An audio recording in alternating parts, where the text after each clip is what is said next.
Hi, welcome back. Contrary to popular belief, emotional eating isn't about food or food addiction. It's not even about willpower or self-discipline.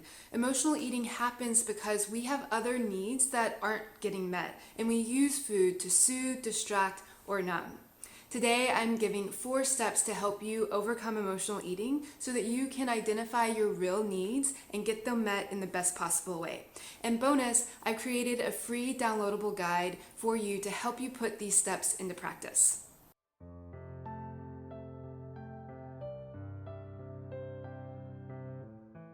My name is Katie, and I'm a behavioral food therapist in San Francisco. Welcome to Whole Nourishment, where I discuss topics commonly addressed in client sessions about our relationship to food, emotional resilience, and whole food nutrition. Before diving into the 4 steps, I want to talk about appetite and emotional eating for a moment. First of all, similar to cravings, emotional eating is a way our body's trying to communicate with us. It's letting us know we have non-nutritional needs that aren't getting met. And these needs are usually emotional in nature. Things like stress, anxiety, boredom, overwhelm, fatigue, exhaustion, shame, or guilt. Emotional eating isn't the best way to work through emotions, but in order to get to a better place, we have to acknowledge that in past occurrences of emotional eating, our body was trying to take care of us in the best way it could. Emotional eating is when emotions drive food choices so much that connection to our body is offline and we're eating mindlessly, perhaps too quickly, or to the point of uncomfortable fullness. This may lead us to believe our appetite is out of control and can't be trusted. But hear me when I say nothing is inherently wrong with your appetite. It's not steering the ship here. Restriction and suppressing our needs is what actually leads to feeling out of control around food. And I'll give examples of restriction in a minute. At the most basic level, having a drive to eat is a survival instinct. Our appetite is what's allowed us to evolve, and it's helped us be alert, energized, productive humans. We're emotional beings. Emotion is a natural part of making choices, and it's normal to occasionally eat for reasons other than physical hunger. But the key is twofold. To feel in control of our choices, to be intentional and conscious about our choices versus feeling like an eating situation is happening to us, and to be aware of our emotions and why we're eating, so that, for example, we may still decide to eat the chips, not because we're hungry, but because we've had a long day and we need a break. But we're making the choice in an intentional way, fully aware of our physical and emotional state, and without guilt for our choice. So let's dive into the 4 steps to help you get there. The first step is to ditch self-criticism. So when we label ourselves as emotional eaters, this opens the door to a whole slew of self-judgments and criticisms that we're not good enough, something's wrong with us, we have no discipline.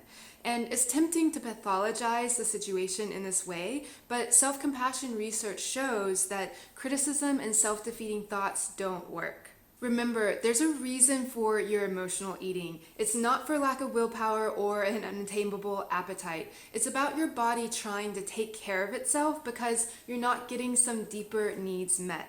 There's some sort of restriction or deprivation going on in your life outside of the kitchen.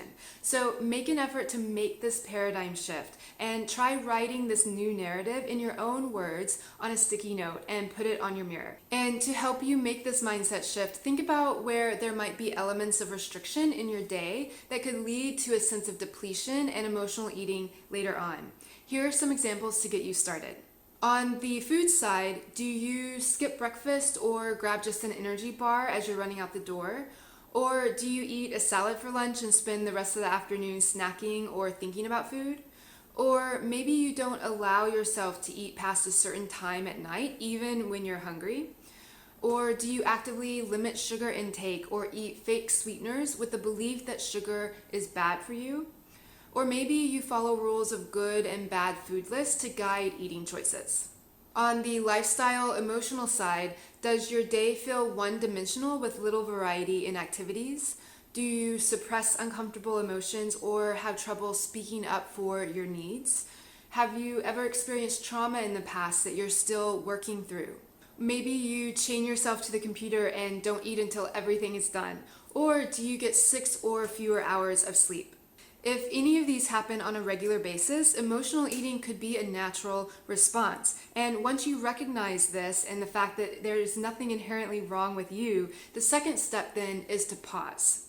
Say it's mid-afternoon and you're beginning to feel uncomfortable or anxious. When you recognize this as a feeling that triggers emotional eating, pause before acting.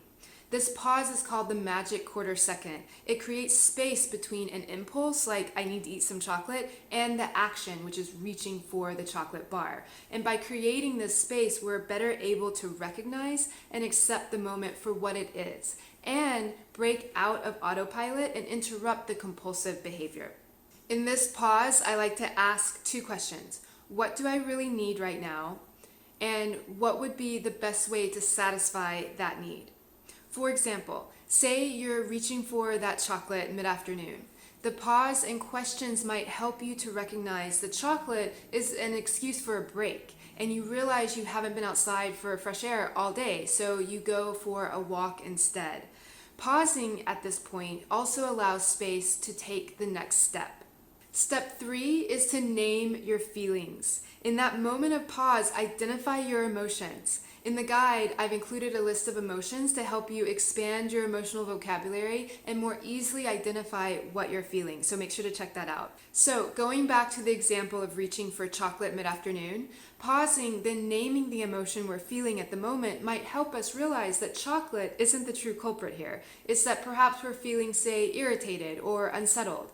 And labeling the emotion in this way makes it clearer what we need and helps us arrive at a better solution, like getting outside for fresh air and a break. Now, if we come back in and still want the chocolate, that's fine because we'll be eating it from a calmer, more intentional place. The purpose then becomes to have an enjoyable treat rather than try to cover up the real need, which was for a break outside. But in order for this step to be effective, we have to realize we're not our thoughts and feelings. Thoughts are only stories that have probably been playing on repeat so much that we take them as truth without question. But when we realize our thoughts are just stories, we also realize they don't define us, which allows us to then take a step back and create distance from the thought. And from here, we're better able to acknowledge the feeling, connect to it in the body, and work with the emotion instead of letting it overwhelm us.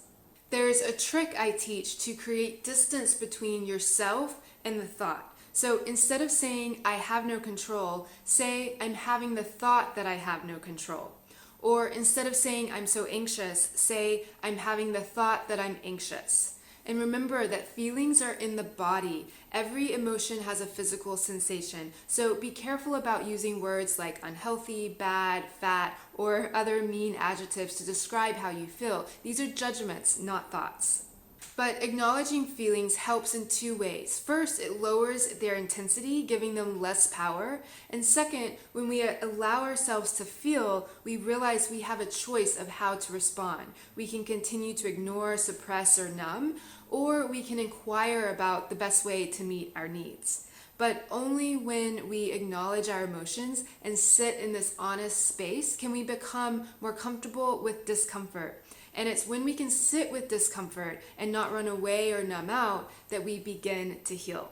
Step 4 is to act with intention. By pausing, stepping back, and labeling our emotions, we can make a more mindful, insight-driven choice. A choice that's coming from our wiser self, that intuitive knowing of what we need that each of us has.